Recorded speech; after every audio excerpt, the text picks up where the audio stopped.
이 시간 다 같이 일어나셔서 오늘 우리에게 주신 말씀 같이 읽겠습니다. 우리에게 주신 말씀은 사도행전 2장 22절에서 42절까지 말씀입니다. 이 말씀 통해서 살아계신 하나님의 음성을 다 함께 들을 수 있기를 바랍니다. 먼저 37절부터 42절까지 말씀을 함께 같이 읽도록 하겠습니다. 그들이 이 말을 듣고 마음에 찔려 베드로와 다른 사도들에게 물어 이르되, 형제들아, 우리가 어찌할꼬 하거늘.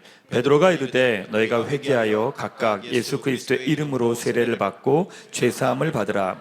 그러면 성령의 선물을 받으리니 이 약속은 너희와 너희 자녀와 모든 먼데 사람 곧 주 우리 하나님이 얼마든지 부르시는 자들에게 하신 것이라 하고, 또 여러 말로 확증하며 권하여 이르되, 너희가 이 패역한 세대에서 구원을 받으라 하니, 그 말을 받은 사람들은 세례를 받음에 이 나라의 신도의 수가 3,000이나 더하더라. 그들이 사도의 가르침을 받아 서로 교제하고 떡을 떼며 오로지 기도하기를 힘쓰니라. 아멘. 네, 그 자리에 앉으시기 바랍니다. 가슴에 손을 대고 제가 하는 기도 따라하겠습니다. 하나님은 나를 사랑하십니다. 나는 그 사랑 안에 있습니다. 나는 하나님의 형상입니다. 나는 하나님의 꿈입니다. 그렇게 살아갈 것입니다. 아멘. 네, 감사합니다. 최근에 읽었던 책 중에 조나단 하이트가 쓴 불안 세대라고 하는 책이 있습니다. 1996년 이후에 태어난 세대를 이야기합니다. 근데 이 세대들 가운데 특징이 있는데, 이들에게 우울과 그다음에 불안과 ADHD 같은 정신질환의 지표가 상승했다라고 하는 지적을 합니다.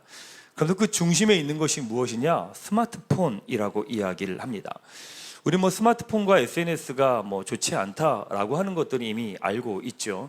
근데 그것에 대한 통계를 미국의 통계뿐만이 아니라 주변 나라의 모든 통계들까지 정리해서 발표한 내용이기도 합니다. 이 세대를 이렇게 표현하더라고요. 가상세계에서 사춘기를 보낸 최초의 세대라고 이야기를 합니다. 보통 사춘기들은 현실에서 놀면서 이렇게 시간을 보내잖아요. 그런데 이 세대는 가상 세계에서 사춘기를 보낸 첫 세대다라고 이야기를 합니다. 그래서 그들이 불안 세대가 된 이유가 있는데 두 가지로 요약을 합니다. 현실 세계의 과잉 보호와 가상 세계의 과소 보호, 이 두 가지가 그 세대를 불안 세대로 만든 요인이다라고 이야기를 합니다. 현실 세계에서 아이들의 안전을 위해서 부모들이 노력을 합니다. 이것저것 다치지 않게 하려고 이것저것 보호를 하고 위험될 만한 것들을 다 이렇게 없애기도 했죠. 근데 그게 오히려 아이 스스로를 돌보는 법과 위험과 갈등, 좌절에 대처하는 법을 배우지 못하게 했다라고 이야기를 합니다. 또한 가상세계에서 보호하지 않음이 사회적 관계를 박탈하고 수면을 박탈하고 주의를 분산하고 중독이라고 하는 해악을 만들었다라고 하는 것들을 여러 가지 데이터로 제시하고 있습니다. 그런데 결론적으로 정부와 그다음에 회사와 학교와 가정 가운데 이 네 가지 개혁을 해야 된다라고 하면서 네 가지 이야기를 합니다. 첫 번째 뭐냐? 고등학생이 되기 전에는 스마트폰 금지, 두 번째, 16세가 되기 전에는 소셜미디어 금지, 세 번째, 학교에서는 휴대폰 사용 금지, 네 번째, 감독하지 않는 놀이와 독립적 행동을 더 많이 보장한다라고 하는 것들을 제안을 합니다. 근데 제가 읽다가 그런 생각을 했습니다. 이건 이루어지지 않겠다. 당연하겠죠. 회사에서 이런 일을 할 이유가 없고요. 또한 국가에서 이런 일을 할 이유도 없습니다. 또 국가의 정책에 영향을 받는 학교에서도 이걸 할 이유가 없습니다. 그럼 이 싸움을 누가 해야 되느냐? 가정이 해야 되는 겁니다. 근데 가정이 홀로 이 싸움을 하려면 자녀들과 다툴 수밖에 없겠죠.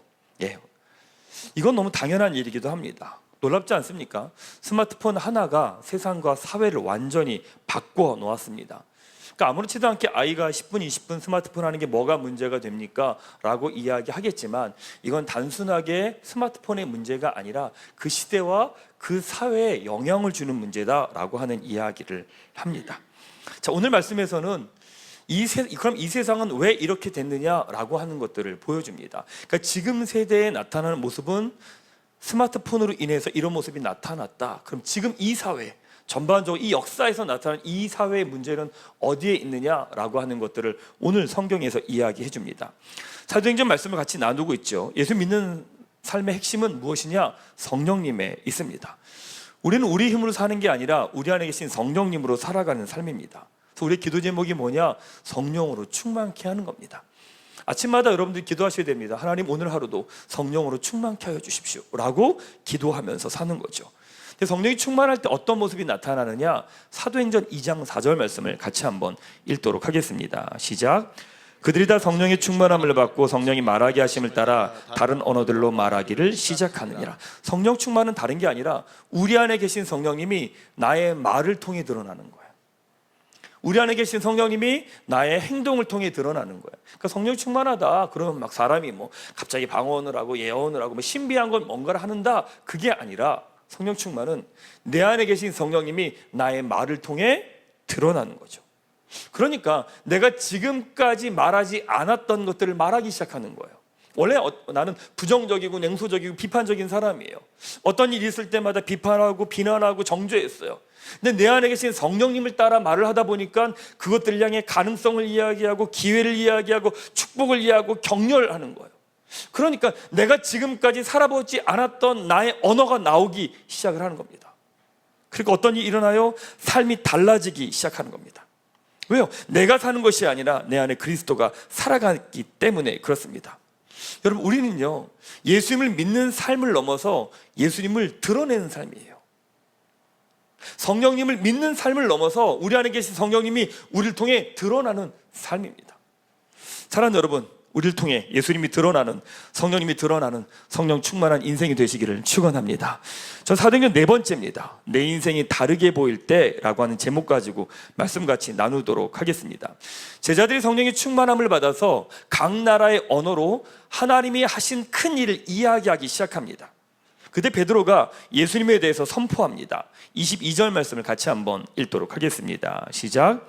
이스라엘 사람들아, 이 말을 들으라. 너희도 아는 바와 같이 하나님께서 나사렛 예수로 큰 권능과 기사와 표적을 너희 가운데서 베푸사 너희 앞에서 그를 증언하셨느니라.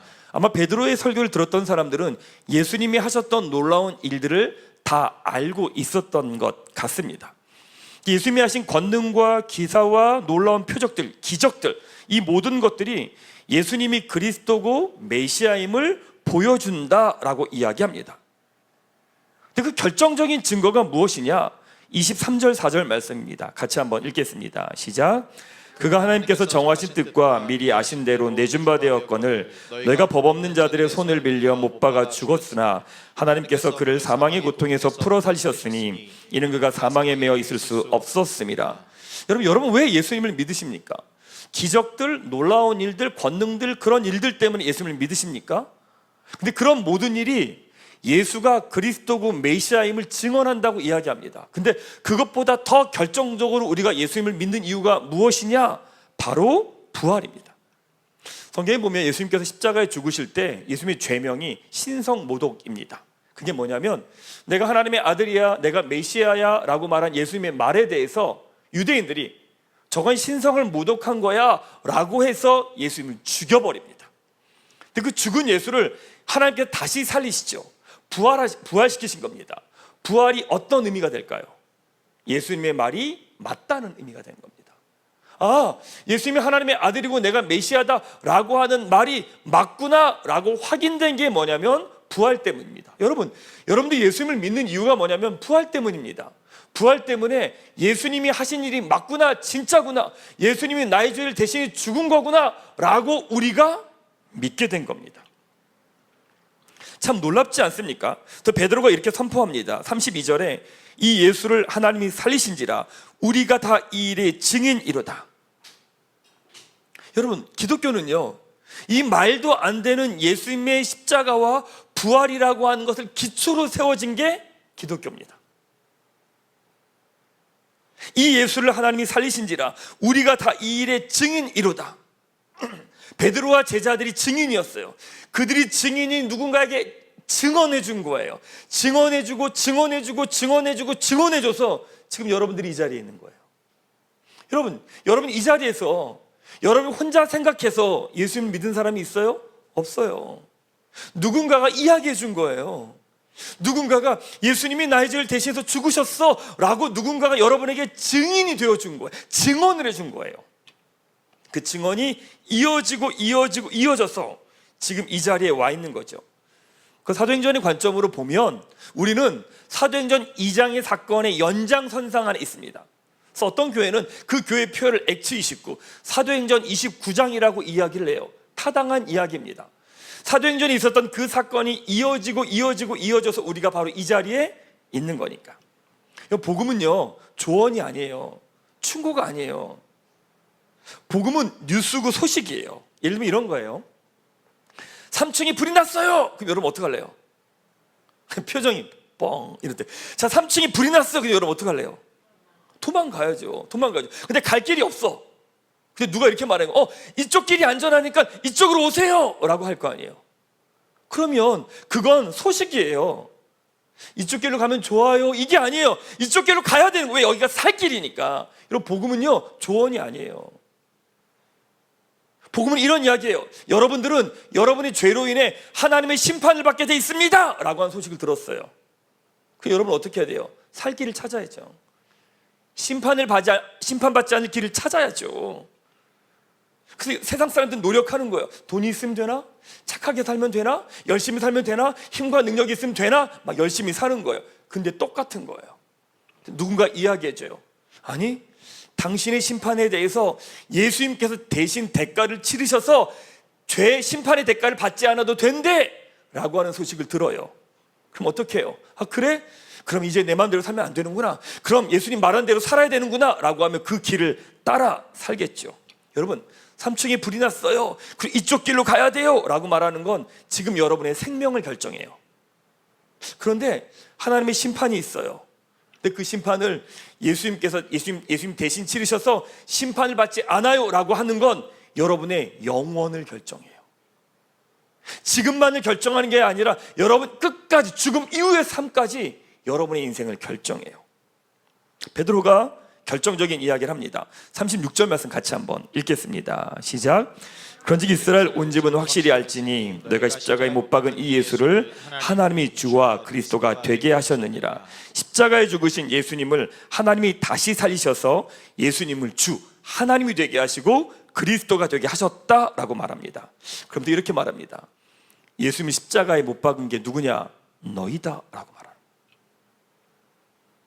너희가 예수님을 십자가에 못 박았다라고 말을 해요. 그렇죠. 아마 얼마 전의 일이기 때문에 베드로의 설교를 듣고 있었던 사람들은 알았을 거예요. 그때를 기억하고 있을 거예요. 예수님 십자가에 못 박으라고, 죽이라고 그렇게 외쳤던 사람들이 바로 이 사람입니다. 그들이 예수님을 십자가에 못 박은 거죠. 그들의 욕심이, 그들의 고집이, 그들의 분노가 예수님 십자가에 못 박은 겁니다. 자, 그러면 우리는 상관없습니까? 우린 다릅니까? 그들의 생각과 그들의 계획과 그들의 욕심과 그들의 기대가 맞지 않을 때 예수를 십자가에 못 박으라고 말한 사람들이 그 사람들입니다. 그러면 우리는 다릅니까? 우리는 우리의 뜻대로 되지 않으면 예수를 거부합니다. 내 계획대로 되지 않으면 예수를 비난합니다. 왜 유대인들이 예수님 십자가에 못 박으라고 한 줄 아세요? 유대인들은요, 예수님을 정치적인 군사적인 메시아로 예수님을 기대했던 거예요. 근데 예수님이 뭐라고 말하느냐? 아니, 난 죽으러 왔어. 나는 죽으러 왔어. 이런 이야기를 해요. 그러니까 유대인들이 자기의 기대에 맞지 않은 거예요. 그러니까 예수님을 어떻게 해요? 십자가에 못 박으라고 말하고 예수님 죽여요. 여러분, 우리도 비슷하지 않아요? 내 기대와 맞지 않으면 예수를요, 부인해요. 내 이익과 맞지 않으면 예수님 거부해요. 내 이익에 방해가 되면 예수님 외면해요. 내 인생의 장애가 되면 예수님 부인해요. 예수님이 십자가에 못 박은 그들과 지금 우리가 다릅니까? 다르지 않아요. 우린 이 순간도 예수를 십자가에 못 박을 수 있는 사람들이, 아니 못 박고 있는 사람들이에요. 베드로의 그 말을 들은 사람들의 반응이 뭐냐? 37절에 이렇게 말합니다. 그들이 이 말을 듣고 마음에 찔려. 베드로를 통해 들은 복음을 듣고 성령께서 깨닫게 하신 겁니다. 내가 잘못한 거였구나. 내가 메시아를 죽인 거였구나. 내가 메시아를 죽였구나. 내가 하나님을 대놓고 거부한 거구나 라고 하는 자기 인생이 다르게 보이기 시작을 하는 거예요. 지금까지 괜찮았어요. 잘 산 줄 알았어요. 이 정도면 멋있는 것 같고, 이 정도면 성공한 것 같고, 이 정도면 다른 사람들에게 인정받고 괜찮은 것 같아요. 근데 복음 앞에 서는 순간, 십자가 앞에 서는 순간 다르게 보이는 거예요. 내가 잘못 살았구나. 내가 잘못 왔구나. 내 인생이 지금 어긋나 있는 거였구나 라고 하는 걸 깨닫게 되는 거예요. 얼마 전에 핸드폰으로 뭘 이렇게 신청할 일이 있어서 신청하려고 하는데 핸드폰 어플이 계속 튀는 거예요. 안 되는 거예요. 한 30분 하다가 이렇게 마음이 갑자기 상한 거죠. 이제 제가 이제 한번 해보겠구나, 얘가 나랑. 그래서 제가 업체에 연락을 했습니다. 연락을 해서 이거 도대체 뭐냐고, 도대체 이거 왜 신청이 안 돼? 뭐 이렇게 말하진 않았어요. 되게 부드럽게 말했어요. 이게요, 안 돼요. 왜 이래? 막 얘기를 했어요. 한참 듣더니 그 서비스 직원이 이렇게 말하는 거예요. 신청 기한이 끝났는데요. 그 말을 듣고 난 다음에 와, 깊은 깨달음과 함께 따라오는 창피함과 여러 가지 감정이, 와, 여러분, 우리 인생의 하나의 잘못도 우리 인생에 깨달음을 줍니다. 근데 내 인생이 완전히 잘못됐다라고 하는 것을 깨달을 때 우리 인생은요, 완전히 다른 것들을 경험합니다. 마음의 찔림, 그게 구원의 시작입니다. 여러분 지금까지 살면서 내가 정말 죄인이구나, 내 인생이 정말 엉망이구나, 나 죽을 죄인이구나, 진짜 내 인생 답 없구나, 이런 고백을 해본 적이 있으십니까? 이런 경험이 있으십니까? 만약 이런 시간이 없었다면 아직 복음을 듣지 않은 거예요. 복음 앞에 서지 않은 거예요. 근데 만약에 이런 시간이 있었다면 절망하고 낙심하면서 반드시 던지게 되는 질문이 있어요. 내가 정말 엉망이구나, 내가 쓰레기구나, 내가 죄인이구나, 답 없구나, 이걸 경험하는 사람은 반드시 던지는 질문이 있어요. 그게 뭐냐? 37절에 이렇게 나오죠. 베드로와 다른 사도들에게 물어 이르되 형제들아 우리가 어찌할꼬 하거늘. 인생의 막다른 골목에 가면요, 이 질문을 하게 됩니다. 어떻게 해야 되죠? 뭘 해야 되죠? 어디로 가야 되죠? 내가 무엇을 해야 됩니까? 왜? 나의 생각도 감정도 지식도 다 엉망이기 때문에, 내가 내리는 선택이 어떤 선택도 엉망이기 때문에 그럼 나 어떡하라는 거예요? 어디로 가야 됩니까? 라고 하는 것을 묻게 되어 있습니다. 근데 우린요, 사실 이런 질문을 하는 걸 싫어해요. 인간이 제일 싫어하는 게 뭔지 아십니까? 인간이 할 수 없는 것, 내가 할 수 있는 게 아무것도 없는 현실을 만나는 게 인간은 제일 싫습니다. 그래서 그런 순간을 피하고 도망가고 외면하지요. 이런 답 없는 상황과 현실이 주어지는 것이 두려우니까 아예 이런 순간을 안 만들어요. 그런 순간이 주어지면 마치 죽을 것 같거든요. 끝날 것 같거든요. 그래서 우리는 끝까지 안 가요. 내 인생도, 일도, 관계도, 사랑도, 신앙도 끝까지 안 가요. 왜? 그 순간이 주어지면 죽을 것 같거든요. 그러니까 어떻게 해요? 그 순간이 주어지기 전에 종종 사람들은 죽음을 선택해요. 사람들이 죽음을 선택하는 건 그게 끝이기 때문이 아니에요. 끝을 보는 게 싫기 때문에 죽는 거예요. 인간은 끝을 보고 싶어 하지 않습니다. 이렇게 엉망인데, 문제인데, 그럼 어떻게 해야 될까? 이게 모든 종교와 사상이 주는 답입니다. 이렇게 엉망이고 답이 없고 희망이 없고 기대할 게 없는데 그럼 나 어떻게 살아야 돼요? 이거에 대해서 모든 사상과 철학이 다 답을 하는 거예요. 유교는 뭐라고 말해요? 왜 이런 문제가 생겼느냐? 수신, 네가 수양을 안 했기 때문이라는 거예요. 그래서 어떻게 해요? 자기 수양을 하라고 말해요. 불교는 뭐라고 말해요? 욕심을 버리라고 말해요. 이런 문제 너의 욕심 때문이야, 그 욕심을 버려라고 말을 해요. 힌두교는 뭐예요? 네가 지식이 없어서 그런 거야. 특별한 지식이 생기면 너도 자유해질 거야. 특별한 지식을 추구해요. 그러니까 힌두교 보면, 인도 보면 막 이상하게 막 이런 막 요가 같은 거 하고 막 기묘한 거 막 하잖아요. 땅에 들어가서 목만 내놓고 막 이런 거 하잖아요. 그게 왜 그런 걸 하냐면 특별한 지식을 얻으려고 하는 노력인 겁니다. 마르크스주의는 뭐예요? 그거 소외와 착취 때문이야. 그리고 어떻게 혁명을 일으켜야 돼. 다 이런 이야기를 해요. 근데 대부분의 답은 뭐예요? 다 자기 힘으로 해야 되는 거예요. 답이 없어, 소망이 없어, 어떻게 해야 될지 몰라. 근데 이 세상이 주는 모든 답은 뭐냐면 너의 노력과 수고와 열심으로 그 문제를 풀라고 이야기를 합니다. 성경 뭐라고 말하느냐? 이 세상 이렇게 엉망이 된 이유가 뭐냐? 바로 죄 때문이라고 말해요. 사랑하는 꿈꾸기 가족 여러분, 다른 교회 사람들은 모르겠어요. 다른 교회 사람들은 어떻게 생각하는지 모르지만 우리 교회 가족들은 지금 이 땅에 있는 문제가, 나의 문제가, 그 문제의 근본적인 원인이 죄라고 하는 말이 무슨 말인지 다른 사람에게 설명할 수 있어야 돼요. 우리 교회 가족들은 이 이야기를 10년을 한 거예요. 지금 여러분 앞에 문제가 있어요. 남편 아내, 가족, 재정, 이게 문제라고요? 아니, 이게 문제가 아니라 성경이 말하는 건 뭐냐면 이게 문제가 아니라 근본적인 문제가 뭐냐? 죄라고 성경은 말하는 거예요. 이게 왜 죄가 이거에 내 앞에 있는 내가 문제라고 말하는 거에 근본적인 원인인지를 여러분들은 설명할 수 있어야 돼요. 자, 다른 교회는 모르겠어요. 다른 교회는 어떻게 하는지 잘 모르겠는데 우리 교회 가족들은 설명할 수 있어야 돼요. 지금 여러분 앞에 이게 문제라고 말을 해요. 그럼 이게 문제가 아닌 거예요. 뭐가 문제냐면 죄가 문제인 거예요. 하나님과의 관계가 문제인 거예요. 그래서 보면 어떤 사람은 똑같은 문제를 가지고 어떤 사람 이걸 문제라고 말하고 어떤 사람 문제라고 말하지 않아요. 왜요? 이 문제를 돌파한 거예요. 문제가 문제로 보이지 않는 거예요. 여러분 부탁드렸죠. 사도행전 말씀을 나누면서 문제가 있으면 언제까지 기도한다고요? 문제가 문제로 보이지 않을 때까지 기도하는 거예요. 문제가 문제로 보이지 않는다는 건 누굴 주목하기 시작하는 거냐면 하나님을 주목하기 시작하는 거예요. 사랑하는 여러분, 여러분에게 문제라고 말하는 많은 문제의 이유들이 있잖아요. 성경은 뭐라고 말하느냐? 이게 문제가 아니라고 말해요. 성경은 문제가 뭐냐? 근본적인 건 죄에 있다고 말해요. 여러분 이걸 설명하실 수 있어야 돼요. 여러분들이 이해가 되고 그걸 옆에 사람에게 왜 죄가 문제가 되는지에 대한 이유를 설명할 수 있어야 돼요. 그래야 한 발자국 나아갈 수 있어요. 지금 내 문제가 나에게 있는 이 문제가 죄의 문제가 아니라 그냥 이 문제가 나의 문제라고 생각하는 그 순간 우리는 이걸 풀어갈 방법이 어디에도 없어요. 그걸 우리 끊임없이 살려고 발버둥 칠 수밖에 없는 거죠. 사랑하는 여러분, 지금 여러분 인생의 문제가 죄의 문제라고 생각하십니까? 동의하십니까? 동의가 안 되면 여러분들은 혼자 여러분의 노력을 발버둥 치며 살 거예요. 왜? 그걸 내 힘으로 풀려고 할 거니까. 동의하는 사람들은 압니다. 아, 이걸 내 힘으로 풀 방법이 없구나. 그래서 어떻게 해요? 하나님을 바라보는 거예요. 형제들아, 우리가 어찌할꼬 하거늘, 다르게 말하면 죄의 문제를 어떻게 해결해요? 이 문제를 어떻게 풀 수 있어요? 죄를 어떻게 용서받을 수 있어요? 라고 이야기를 합니다. 베드로가 이렇게 말하죠. 38절 말씀 같이 한번 읽겠습니다. 시작. 베드로가 이르되 너희가 회개하여 각각 예수 그리스도의 이름으로 세례를 받고 죄사함을 받으라. 죄사함을 받는 게 뭐냐? 복음의 소식을 받아들이는 거예요.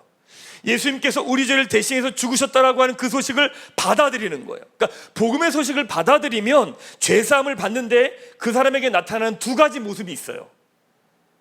그게 뭐냐? 복음의 소식을 받으면 죄사함을 받아요. 죄사함을 받은 사람에게 나타나는 두 가지 모습이 있어요. 그게 뭐냐? 회개와 세례예요. 회개는 뭐냐? 내 삶의 방향이 나로부터 하나님으로 바뀐 거예요. 삶의 방향이 바뀐 거예요. 여러분, 죄 용서를 받은 사람에게 나타나는 모습이 있습니다. 그게 뭐냐면 늘 거짓말하는 사람이 있어요. 그럼 이 사람은 거짓말 안 하는 게 이상하겠죠? 제 말이 어렵나요?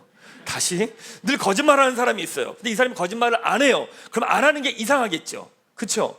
그럼 죄 용서를 받으면 어떤 일이 일어나냐면 거짓말 하는 게 이상해지기 시작해요.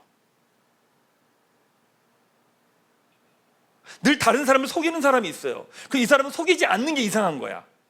근데 죄 용서를 받아요. 그럼 어떤 일이 일어나면 속이는 게 이상해지기 시작하는 거예요. 그게 왜 그런 거냐면 방향이 바뀌었기 때문에 그런 거예요. 여러분들이, 우리 교회 가족들이 그래요. 목사님, 교회 다니고 예수님 믿으면서 사실 더 힘들어요. 이런 얘기예요. 왜 힘든 줄 아세요? 방향이 바뀌어서 그런 거예요. 방향이 바뀌었기 때문에 그게 불편해. 예전에 너무 익숙한 거예요. 익숙하게 했던 행동인데 방향이 바뀌다 보니까 그 익숙한 게 불편해지기 시작하는 거예요. 그게 죄 용서 받음의 증거입니다. 회개는 뭔지 아세요? 그 불편한 걸 버리는 게 회개예요. 예수 믿으면서 여러분들에게 하나님께 한 걸음 한 걸음 가까이 가다 보면 불편한 게 드러나요. 2주 전에 말씀드렸잖아요. 예수님을 믿는 조건 아무것도 없어요. 내가 많은 죄를 졌어요? 아무 문제 되지 않아요. 내가 술을 많이 먹어요? 아무 문제 되지 않아요. 담배를 몇 갑씩 피워요? 아무 문제 되지 않아요. 주님 앞에 나아올 때 어떤 조건도 아무 의미 없어요. 아무 조건도 필요 없어요. 근데 그분 앞에 나아가면서 한 걸음 한 걸음 가다 보면 성령께서요, 내 마음을 건드세요. 불편한 것들 드러내세요. 그 불편한 건 뭐냐면 내가 하나님 삼고 있는 것들, 내가 의지하고 있는 것들, 내가 주인 삼고 있는 것들 건드세요. 근데 뭐냐면 그거를 버리는 거, 그걸 회개라고 말해요. 그래서 내 삶의 방향을 바꿨습니다 라고 하는 걸 보여주는 게 뭐냐? 세례입니다. 혹시 여기 세례 안 받으신 분들 계십니까? 세례는 성경에 기록된 수많은 축복을 눈에 보이는 걸 드러내주는 거예요. 성경에 있는 축복이 다 안 보이잖아요.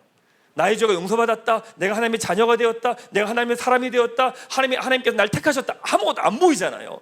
근데 그걸 눈에 보이는 걸로 드러나게 해주는 게 세례식이에요.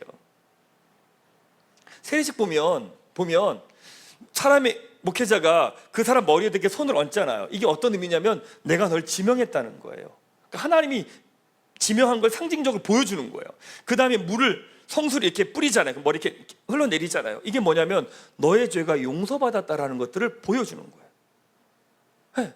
그리고 선포하거든요. 이 사람은 꿈꾸는 교회 세례교인이 된 것을 선포합니다 라고 말하는 건 뭐냐면 이 사람이 이제 하나님의 사람입니다, 하나님께 속한 사람입니다 라고 하는 것을 보여주는 거예요.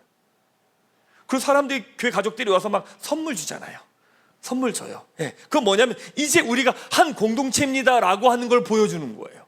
그러니까 보면 성경에 기록된 수많은 축복들을 눈에 보이는 걸로 드러내주는 게 세례예요. 놀라운 거죠. 그래서 저게 형제분들하고 같이 공부하다 보면 군대 생활하다가 초코파이 몇 개에 속아서 세례받은 많은 분들이 있어요. 그분들이 와서 뭐라고 말해요? 목사님, 세례가 그런 건지 몰랐어요. 한번 받고 싶어요. 이런 얘기 하는 거예요. 다시 받고 싶어요. 뭐라고 말하면 다시 안 받아도 돼요. 세례는 내 고백이 진짜냐 가짜냐가 중요하지 않아요. 누가 줬냐도 중요하지 않아요. 세례는 세례 자체가 효력이 있는 거예요. 그래서 뭐라고 말해요? 목사님 죽어도 다시 받아야겠다고. 그러니까 뭐 죽일 일은 아니니까 뭐 다시 줄 수는 있으나 다시 받지 않아도 됩니다. 그게 세례의 축복입니다. 성경은 더 놀라운 이야기예요. 죄사함을 받은 사람에겐 회개와 세례를 받게 됩니다. 근데 그때 주어지는 놀라운 선물이 있대요. 그게 뭐냐? 38절 후반부 같이 한번 읽겠습니다. 시작. 그러면 성령의 선물을 받으리니 이 약속은 너희와 너희 자녀와 너희 먼데 사람 곧 주 우리 하나님이 얼마든지 부르시는 자들에게 하신 것이라. 회개와 세례를 받은 사람들에게 주어지는 게 뭐냐? 성령의 선물이래. 이게 뭐냐면 성령의 은사예요. 은사를 주신다는 거예요. 성령의 은사가 주어진대요. 왜? 이제 우리는 내 힘으로 사는 게 아니라 성령님의 힘으로 사는 삶이니까. 이건 유대인에게만 해당되는 게 아니라 모든 사람들에게 다 해당이 된대요. 사랑하는 여러분, 여러분에게 성령의 은사가 주어졌음을 믿으시기 바랍니다. 성령의 은사는 특별한 사람에게 주어지는 게 아니에요. 성령의 은사는 목회자에만 주어지는 게 아니에요. 성령의 은사는 하나님의 사람들에게, 세례받고 회개한 사람들에게, 모든 사람들에게 주어지는 게 뭐냐? 성령의 은사예요. 그럼 어떻게 해야 되는 거예요? 믿음으로 사용하는 거예요. 그럴 때 성령님을 경험해요. 지난주에 사도행전 2장 말씀을 같이 나눴잖아요. 희한하게 말씀의 능력이 있는 것 같아요. 사도행전 2장 말씀을 나눌 땐 그것 가지고 말씀 나누고 기도할 땐 언제나 동일하게 그 말씀 그대로 이루어지는 일들이 있더라고요. 그 공동체 내에서. 지난주 저희 교회도 그랬고요. 근데 지난주가 누가 찾아왔어요. 찾아와서 그러는, 목사님 저는 왜 방언이 안 돼요? 이러는 거예요. 왜 그러냐, 같이 말씀 기도하는데 저는 안 돼요 이러는 거예요. 왜 안 돼? 그래서 물었어요. 이미 당신 안에 성령의 은사를 받았으면 믿냐라고 묻었어요. 가만히 있는 거예요.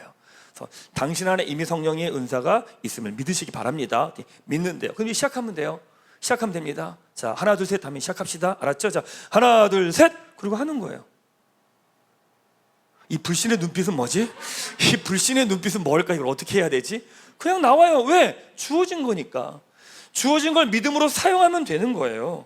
그리고 그럴 때 내 불안함과 염려와 걱정을 너무 고백하고 선포하는 거죠. 그때 어떤 일이 일어나느냐? 40절 말씀 같이 한번 읽겠습니다. 시작. 또 여러 말로 확증하며 권하여 이르되 너희가 이 패역한 세대에서 구원을 받으라 하니. 무슨 말이냐면 성령의 은사를 받은 사람들이 은사를 믿음으로 사용하면서 자신이 경험한 성령님의 이야기를 서로에게 확증시켜준대요. 무슨 말이냐면 이 말씀 있지? 이 말씀이 진짜야 라고 확인시켜주는 거예요. 그러면서 이렇게 너도 한번 해봐 이 얘기예요. 그러니까 교회는 여러분 목회자가 세워가는 게 아니에요. 여러분들은 제 말 안 믿지 않나요? 여러분도 이렇게 돼요. 제가 무슨 얘기하면 이렇게 목사님 원래 그렇게 얘기해요. 그리고 저희 교회 가족들 보면 되게 재밌어요. 제가 말하면 잘 안 들어요. 그리고 강사님이 이야기하면 아멘으로 받아들어요. 똑같은 얘기하는데 되게 심정 상하는 일이에요. 그리고 제가 얘기하면 그냥 그런가 보다 해요. 근데 뭐냐면 같은 성도들끼리 얘기하면 아멘 그러고 받아요. 이게 무슨 경우지? 근데 교회는 그래요. 실제로 교회는 놀라운 게 뭐냐면 제가 하는 말보다 여러분들끼리 하는 말이 더 강력해요.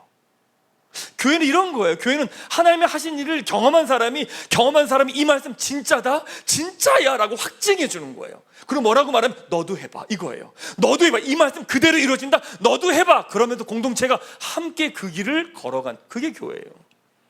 그러면서 함께 하나님의 일하신 일을 함께 경험하는 거죠.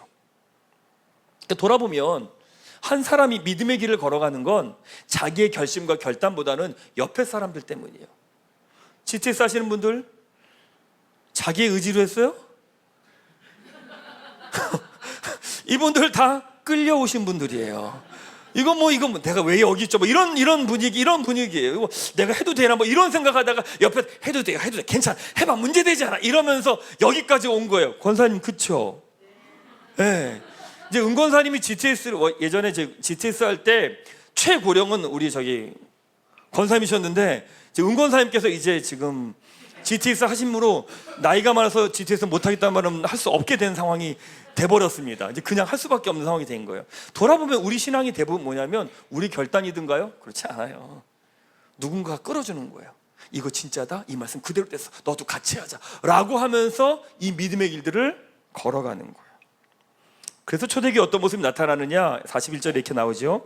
그 말을 받은 사람들이 세례를 받으며 이날의 신도가 3,000이나 더하였더라 라고 말합니다. 사도들의 말씀을 듣고 그 말씀을 받은 사람들이 서로에게 말씀을 확증하면서, 확인하면서, 서로에게 권하면서 교회가 세워져 간다는 거죠. 사랑하는 여러분, 우리 교회가 그런 교회입니까? 우리 교회가 그런 교회가 되기를 축원합니다.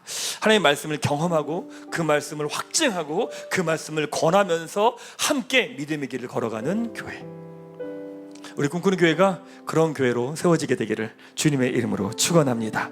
말씀 마무리하겠습니다. 꿈꾸는 교회를 개척하고 난 다음에, 개척하면서 그 전에 이제 목회했던 시간이 13년, 4년 정도 됐던 것 같아요. 교회를 개척하고 난 다음에 복음 앞에 딱 서는 순간 지난 시간의 삶이 다르게 보이는 거예요. 어떻게 보이냐면 지난 시간 13, 4년, 3년, 4년 왔던 목회의 그 시간을 돌아보면서 이런 고백을 하게 되더라고요. 내 목회에는 하나님 없었구나. 그냥 내 열심과 내 최선과 내 노력밖에 없었구나. 그때까지 괜찮은 줄 알았거든요. 잘 살아온 줄 알았거든요. 왜? 남들이 괜찮다고 하니까. 그리고 내가 봐도 괜찮은 길 걸어온 것 같았으니까. 근데 복음 앞에 딱 서는 순간 지난 시간의 삶이 다르게 보이는 거예요. 내 목회에 하나님 없었구나. 나는 하나님을 이용한 거였구나. 그리고 나는 내 욕심이었구나. 그리고 난 내 힘으로 목회해왔구나. 이거를 보게 되더라고요. 그러니까 내 인생을 다르게 보게 되기 시작하더라고요. 복음은 여러분, 우리 인생을 다르게 보게 해요. 괜찮은 것 같고 잘 살아온 것 같은데 복음은요, 다르게 보게 해요. 그래서 나의 삶 가운데 다른 걸음을 한 걸음 내딛게 해요. 혹시 이 자리에 예수님 믿으면서 복음 앞에 서면서 내가 더 초라해 보이고 내가 뭔가 잘못한 것 같고 내 인생이 엉망인 것 같고 그렇게 다가오는 분들이 있을 거예요. 처음엔 되게 기뻐요, 예수님 믿는 게. 근데 복음 앞에 서면서 점점 내 연약함과 어두움과 죄악과 부족함들이 막 드러나요. 근데 이게 왜 드러나는 줄 아세요? 그게 왜 보이는 줄 아세요? 그 안에 예수님으로 충만하기 때문에 보이는 거예요. 예전엔 안 보였던 거예요. 왜? 나로 충만했기 때문에. 근데 내 안에 예수님으로 충만하고 성령님으로 충만하니까 어떤 일이 보이는 거냐면 내 안에 있는 연약함들과 상함들과 죄악과 어두움들이 보이는 거예요. 그러니까 이제 우리가 해야 될 고백은 다른 게 아닌 거예요. 주님, 이제 내 인생 예수로 충만하게 도와주십시오. 내 인생 성령으로 충만하게 해주십시오. 이 고백을 할 수밖에 없는 거예요. 사랑하는 여러분, 오늘 함께 기도하고 찬양할 때 여러분 한 분 한 분에게 성령의 충만함이 또 예수로 충만한 시간 되기를 주님의 이름으로 축원합니다.